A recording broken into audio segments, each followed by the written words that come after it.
भारतीय महिला पहलवान विनेश फोगाट के संबंध में लगातार अपडेट आ रहे हैं। कल रात उन्हें यह तय होना था कि सिल्वर मेडल उन्हें दिया जाए या नहीं, उसका फैसला काफ़ी देर रात तक चली, लेकिन अब यह अगले 16 अगस्त के लिए टाल दिया गया है। इस बीच में जो कुछ हुआ वह आप सबसे छिपा हुआ नहीं है।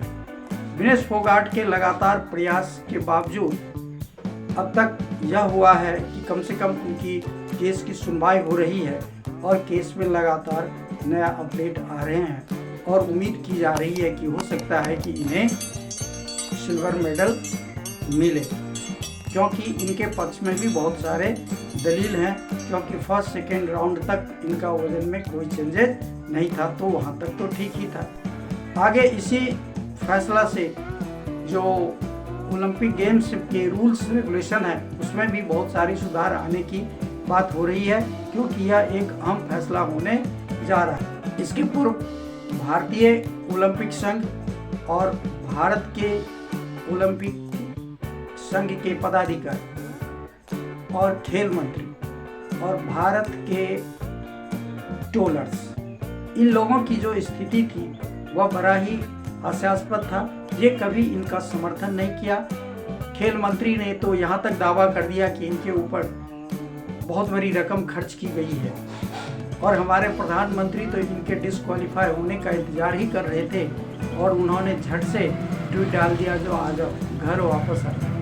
यही हमारा खेल मंत्री और हमारे प्रधानमंत्री का कार्य है, और ऐसे ही युवाओं को हौसला देते हैं। बातें इनकी बड़ी बड़ी होती है, लेकिन जब इनकी ज़रूरत हो तो ये बहुत पीछे हो जाते हैं, क्योंकि इनका सीधा संबंध कुर्सी से होता है, इसके अलावा ये कुछ करते नहीं हैं। यही खिलाड़ी जब अन्य गेम में मेडल लेके आई तो इनके घर की बहू बेटी बन जाती है, और जब इन्होंने किसी के सांसद के विरुद्ध आवाज़ उठाई थी तो इनको कैसे जंतर मंतर पर घसीटा गया था, ये सभी जानते हैं। इस सब के बावजूद विनेश फोगाट ने अपने प्रदर्शन में सुधार किया और पहली बार महिला पहलवानों का नाम ऊंचा किया, और first second round third round बड़ी आसानी से।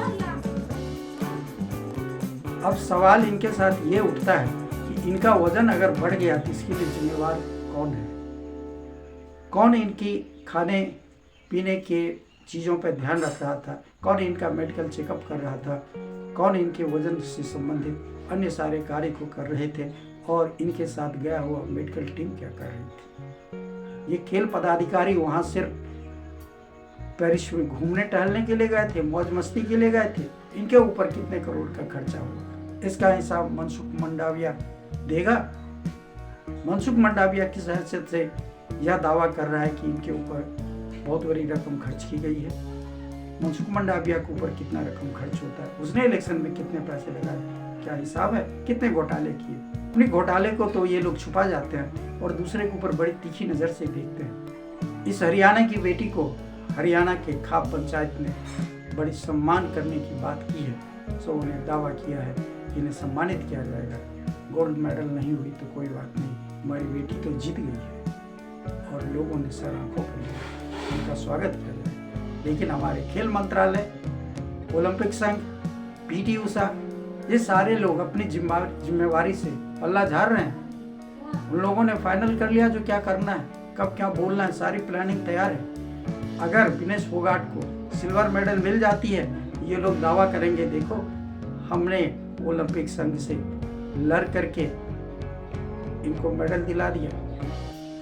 अगर इनको मेडल नहीं मिलती है तो तुरंत ही इनका बयान आना शुरू हो जाएगा, जो इनमें तो कैपेसिटी नहीं थी, ये उस लायक नहीं थे, ये वहाँ भी कुछ कर नहीं पाई, देश को बदनाम किया। मतलब तमाम तरह की बातें होना शुरू हो जाएगा। लेकिन हम उम्मीद करते हैं कि इन्हें मेडल मिलेगी और हमारा भारत और भारतीय फिर से एक बार खुशी की लहर में झूम उठेगा। वह 16 अगस्त का टाइम होगा जब इनके पक्ष में फैसला आने की पूरी उम्मीद है।